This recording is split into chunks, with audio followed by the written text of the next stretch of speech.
Hey guys, welcome back to my channel. I am so freaking excited for today's video because it is going to be a fragrance haul. Just a disclaimer, I did not buy all of these perfumes at once.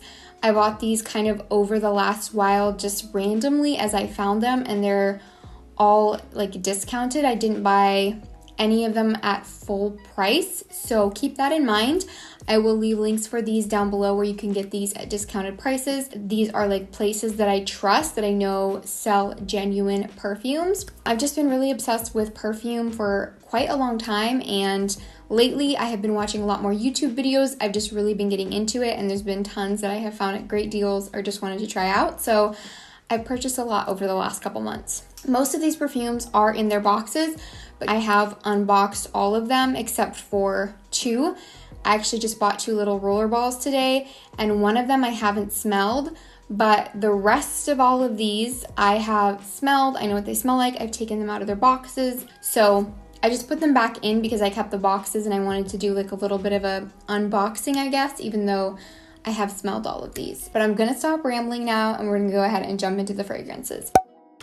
First one I'm gonna talk about is one that I'm super excited about. This is probably in the top two that I have here in front of me. I am in love with this. So this is Dolce & Gabbana The One. I purchased this at TJ Maxx or Marshall's, I believe. I think it was actually Marshall's. This is a full 3.3 ounce 100 ml bottle, and that's what got me to purchase this, because you can get it discounted on like Fragrance Net or Fragrance X, but on those websites you pay about the same for the 1 ounce bottle as I did for this whole 100 ml bottle. So I'm just gonna unbox it for you guys. I already know that I like this one. I love the packaging. This is a heavy, big bottle. Like, this is heavy. It's like a square, thick glass bottle, and then it just has like the plastic cap. And this one, I'm gonna do that thing that people in fragrance videos do where they just like spray it and smell it. Amazing. So I know it's gonna take me a long time to go onto Fragrantica and read all the notes to you guys, but I'm gonna try to like pop up a screenshot of the notes on Fragrantica or then list them on the screen so you guys can see what the actual notes are. But I'm just gonna tell you guys what this smells like to me. So I already know that this has notes of caramel, vanilla, coffee, kind of similar notes to YSL Black Opium with the added caramel note. Caramel, however you wanna say it. This definitely has an opening of caramel. Like, that's what I smell when you first spray this. There's another caramel fragrance that I have here that's even stronger, but this one is just a notch down from that one. After you've sprayed it on the skin, you really get something that's super similar to Black Opium, in my personal opinion. I wouldn't call this a dupe to Black Opium at all. I wouldn't say it's like the exact same perfume, but it has that vibe to it, especially once it hits the skin and it starts to dry down. And then what I noticed is even deeper in the dry down, it starts to smell a little bit like flower bomb to me, maybe even a little bit like La Vie Est Belle, but it just has like a flower bomb vibe to it in the deep full-on dry down. Just a little bit sweeter, more gourmand, but it's a lovely, beautiful fragrance, and I'm super, super excited to wear this in the winter and fall time. I probably won't wear it too much right now since we're in summer, unless it's like at night. Like if I go out at night and I want like a good nighttime fragrance, this would be great for all year round, but I probably would only wear it in the daytime in like fall and winter. I'm so excited to start wearing this like regularly, so I'm just gonna like toss the boxes, set the perfumes back here as I talk about them, since I'm gonna leave them out now. The next one I'm gonna talk about is super, super affordable. It's definitely the cheapest that I have out of all of these, and I actually did pay full price for this one because I bought it on the website, but like it was literally $6. This is Sunray Eau de Toilette by H&M. So this is an H&M perfume, and I bought this because I happened to see that it's supposed to be a dupe for Eau de Soleil Blanc by Tom Ford. And I've heard so many people rave about that for a summer fragrance, and the bottle is just beautiful. So it kind of drew me towards it, but obviously I'm not going to spend the price tag on that, especially not when I found that this is supposed to be a dupe. So this is a little box that it comes in, and this is the bottle. So you get 20 ml in this bottle. It is 0.70 fluid ounces, and so it is less than an ounce. This is a pretty small bottle, but for the price that you pay, it's literally $5.99. I totally think it's worth it. I posted this on my Instagram when it arrived in the mail, And I said that it smells like delicious, beachy summertime.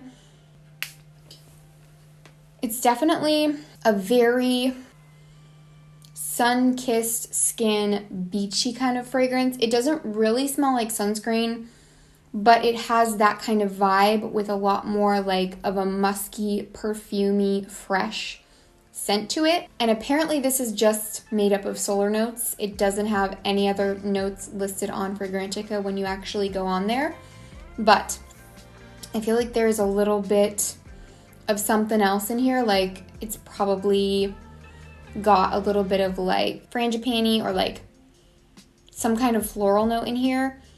And then like some vanilla, some musk. I really smell just like this delicious, beachy, sun-kissed skin when you're going out to dinner after you've been at the beach all day kind of vibe. Like it smells like sunburnt skin to me. It's really, really wonderful for the price. I mean, and I should have said at the beginning, I've personally never smelled Eau de Soleil Blanc by Tom Ford, but this to me is lovely and I think it's totally worth it regardless of whether or not you're looking for a dupe for that perfume. I noticed that there are some citrus notes in Eau de Soleil Blanc and this one does not have really a citrusy vibe to it. It has like a freshness to it, like a musky freshness, but it's not really citrusy. So that might be the difference there. I'm not 100% sure, but regardless, great summer perfume and I feel like it lasts really well, especially on clothes.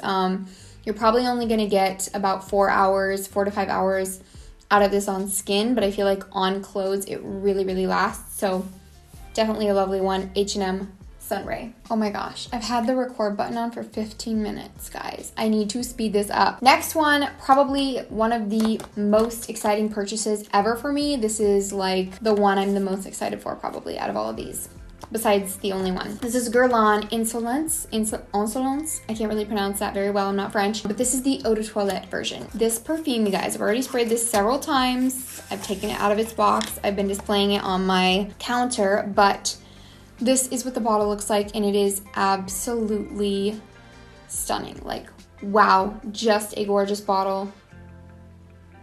Very vintage looking, just super Guerlain-esque. And this is the new packaging. If you look up Insolence online, you might see it in the older packaging where it looks like a little UFO or something. It's like a circle bottle.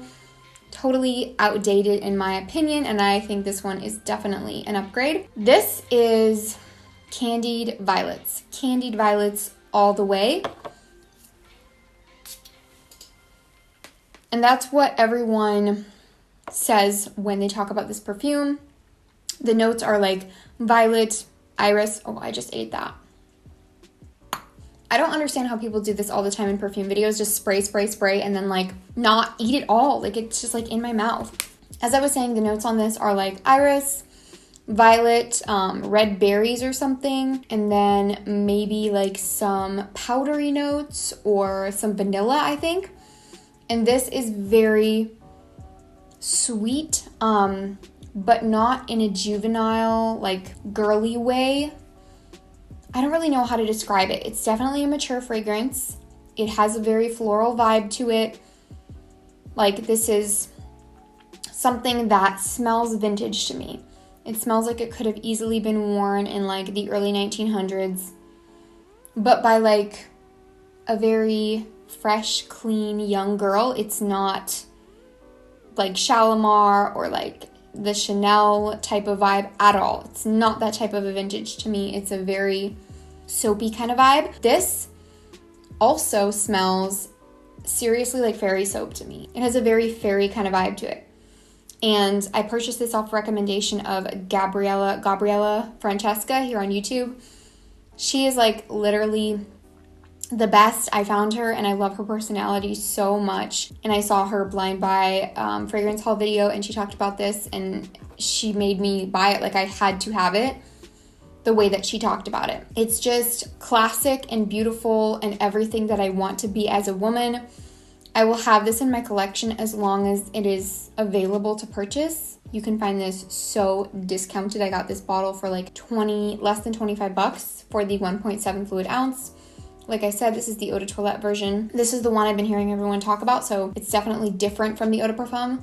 But I don't want to like set this down. I don't want to stop talking about it because it's just like close to my heart. I feel like a soul connection to it for some reason.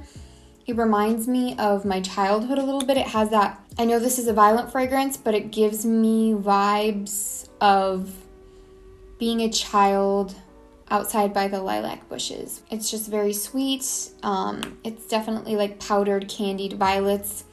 Like I said, a mature fragrance, but a beautiful one. This is like a beautiful, feminine, super ultra feminine, but also kind of like fairy dust, fairy soap. It's so hard to explain, but it's stunning, absolutely stunning. Next, let's talk about the roller balls that I purchased today. These will be the only rollerball perfumes that I have in my collection. I do not own rollerballs because I'm not a fan of them. I do not like the packaging style. I don't like that you can't put it on your clothes. I feel like fragrance lasts the best on clothes, so I just don't like that you have to only put it on your skin. I got Lovely by Sarah Jessica Parker at TJ Maxx. This one is supposed to be a very mature, feminine, lovely kind of fragrance, sort of like a Coco Mademoiselle kind of vibe. And then I got Good Chemistry Queen Bee. This is a Target brand perfume. My friend wears this. It smells amazing on her. I've been wanting it forever, so I decided just to get a little roller ball because I'm probably not going to be wearing it all the time since it just makes me think of her and I feel like I'm stealing her fragrance. But regardless, I just felt like I had to have a little bottle because it's so beautiful. So this description is vibrant and bold with a touch of sass. That's what it says on the bottle, but if you read the notes, it literally just says blackcurrant, peony, and amber. Some of my favorite notes, like I love all of those, but peony is one of my favorite notes of all time. I love the smell of peonies, just like fresh peonies, so naturally I'm going to love it in a perfume. This is the packaging. It's like a really cute little glass rollerball bottle, and it's definitely like heavy duty. This one, to me, when you smell it right out of the cap, it smells a little alcohol-y, like a little cheap alcohol-y. It's very strong with that kind of vibe, but as soon as it hits the skin, it settles down and it smells. I'm just gonna put a little bit more on because I did earlier. I'm not rubbing, I'm just dabbing. Yeah, as soon as it hits the skin, it gets very sweet. You definitely smell that peony. I'm obsessed with the smell of peony. You smell the amber and the blackcurrant too, but I wouldn't necessarily know that that's what's in this if I didn't know the notes, if you know what I'm saying. Very, very beautiful fragrance. Great for someone young. It has like a very like vibrant vibe to it, like it says. It's super just energetic and fun, and I feel like this would be great for a lot of ages. Like this isn't a juvenile fragrance, but I definitely picture it more on someone younger. So that's Good Chemistry Queen Bee. So let's open the next one and try it out because this is the only perfume out of all of these that I haven't actually smelled yet. And I probably shouldn't have just put the Good Chemistry Rollerball on because I'm gonna put this one on because I can't just like spray it into the air if I can get it out of the packaging. This is a pretty rollerball. It's very like classic and simple. So let's give this a sniff. I can't really smell it, so I'm going to put it on the back of my hand, I guess, so I can like really kind of let it air out a little bit. Okay. Interesting. This is kind of giving me vibes of like my mom's perfume, but in a more soft, subtle, kind of younger way. My mom wears Taboo. If you've ever seen that fragrance, I'll pop up a picture on the screen. It's like a super like outdated fragrance. It's very, very strong. She's worn that like my whole life. She's definitely worn like other perfumes, like people in the family will like buy her Victoria's Secret or something, but she really just wears like Taboo. And this is giving me a little bit of that vibe, which is weird because I have another fragrance in here that gives me that vibe too, but it's completely different. It's not even close to this one. It just has that similar note that reminds me of that. But as it's drying down, it's definitely smelling more like Coco Mademoiselle. Okay, yeah. I'm definitely getting that vibe of the Chanel one as it dries down, and it's more, yeah, it's just very feminine. I feel like this is kind of mature. I wouldn't wear this in your teens, but it's also not outdated or old. The dry down is better. It definitely gets better in the dry down. I should look up the notes of this one because I'm not even sure what they are, and I will post them on the screen. But yeah, this is actually really nice. The more I'm smelling this on my hand, it's kind of giving me that Coco Mademoiselle, kind of Shiseido Zen type of vibe. It's very lovely, very feminine and pretty. So I'm going to try that out a little bit more and give you guys like an update, but first impressions, it's nice. So now let's talk about the other one that gives me that taboo vibe. This one is Mariah Carey M. I purchased this because I found it at TJ Maxx for literally $6, and it had already been on my list for fragrances I wanted to pick up or try out this fall. I heard that this smells like toasted marshmallows, and I really had been wanting like a toasted marshmallow kind of scent. I love toasted marshmallows. I love the scent of them. I love the taste of them, everything. So I wanted something warm and cozy like that for the fall time.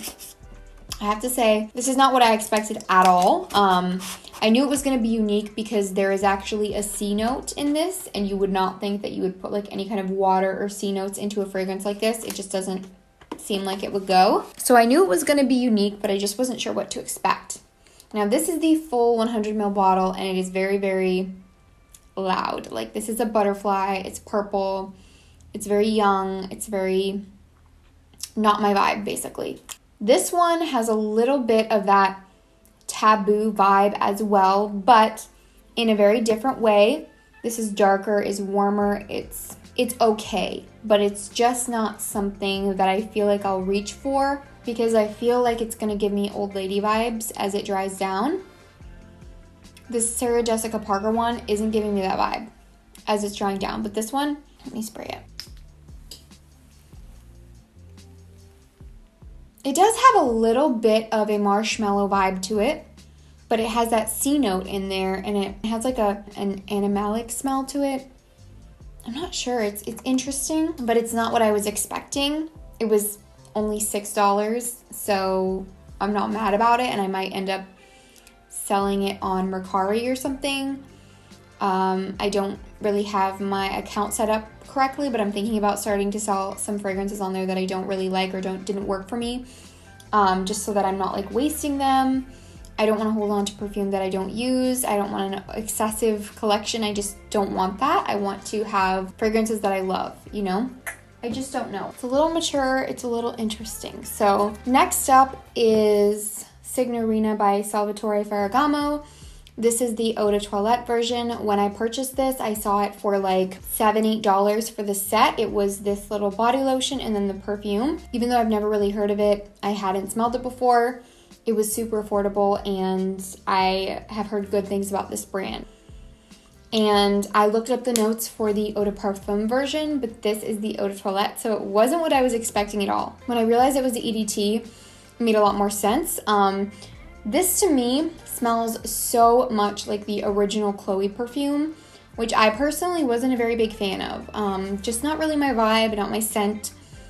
I ended up finishing it, I think, but I just had a little tiny mini size, so I didn't repurchase it, and I probably never will. This one definitely gives me Chloe vibes. It has some of the same notes, actually. It has lychee and rose, which is really what I smell a lot. I smell the lychee a lot in this, and it has a little bit of that rose scent to it. It's very fresh, very clean, a little bit powdery.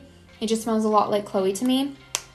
This one, though, I will say, in the dry down, gets a little bit more milky, a little bit sweeter and warmer. It's not a warm scent by any means, but it does have a little bit more of like a milky sweet vibe to it in the dry down, whereas I feel like the original Chloe is just the same throughout, and it's very, very strong. This is a softer version of that, and I prefer it over the Chloe, but I don't know if I'll hold on to it because it's not my favorite perfume. It's just like the Chloe one, not really my vibe. I like that I have the body lotion to layer with it if I want to make it last longer, but it's just not my favorite scent. I do think the bottle is really, really pretty. Very, very feminine. So I think we only have one perfume left. Thank God, because I've been talking for way too long. This is a little mini size. I think this is just absolutely adorable. This is actually a spray, so I think it's kind of crazy that this is such a tiny bottle but it's a spray. Usually small bottles like this are dabbers or roller balls or something. If you couldn't already tell, this is Fancy by Jessica Simpson. This is the original OG Fancy. There's lots of flankers to this, but this is the just basic Fancy. And I can tell that my juice has turned on this. This is how it was when I got it, but it's a little bit like ambery and warmer than what I've personally seen. Apparently the juice when it's fresh is like a very light champagne kind of color, but it doesn't really smell off to me. It doesn't smell weird, but of course I've never smelled it when it's light, so I wouldn't really know, but it doesn't smell bad to me. This is definitely, to me, a caramel fragrance, very caramel. I know I've been pronouncing it differently throughout this video, so I'm sorry for being a weirdo, but I definitely get the vanilla and the caramel the most from this, and it could be because it's been in the bottle, it's a darker juice. Maybe it's not like this when you first get it, but to me, it's very vanilla, very caramel, very sweet, just like a really nice fall and winter perfume. I don't really think I'll wear this much in the summer unless I mix it with my Versace Dylan Blue Perfume. I actually have a little sample back here, and I've got about 50% of this sample bottle left, and I love this scent. It smells like apple shampoo. It's really fresh, clean, out of the shower vibes. It's sweet, feminine. Really like this one. But I heard it's MJ, is that her name? It's MJ. Here on YouTube talk about how she likes to mix Fancy and Dylan Blue, and I have like little minis of both of these. I tried them out, I mixed them, and it really does smell like caramel apples. It's really amazing. I love the combination. I love both of them on their own, but I would say I would probably wear the Dylan Blue more in the summertime and Fancy more in the fall winter, but together I would wear them all year round because they're just delicious, and I'm just really obsessed with the combination. But anyways, back to Fancy. I just think this is, like I said, a really great fall scent. I think anyone can rock this. Definitely a great fragrance for fall and winter. So that's Fancy by Jessica Simpson, and those are all the perfumes that I had to talk about. I had 1, 2, 3, 4, 5, 6, 7, 8 perfumes, so I know that this video is a million years long, and I'm sorry for that, you guys. I cannot shut up when it comes to perfume. I'm just an addict. If this isn't something that you want to see, you can let me know down below, but I'm probably still going to be doing perfume videos sometimes just because I love to watch them, and it is so much fun for me to do these. So I really hope that you guys enjoyed this video. I'm sorry for rambling on, but regardless, thank you so much for watching. Don't forget to subscribe down below if you have not already, and give it a thumbs up if you did enjoy it, and I will see you guys in my next one. Bye. That's what they all say, yeah. Everyone's looking at me thinking that I'm different. Everyone's looking at me thinking that I'm living.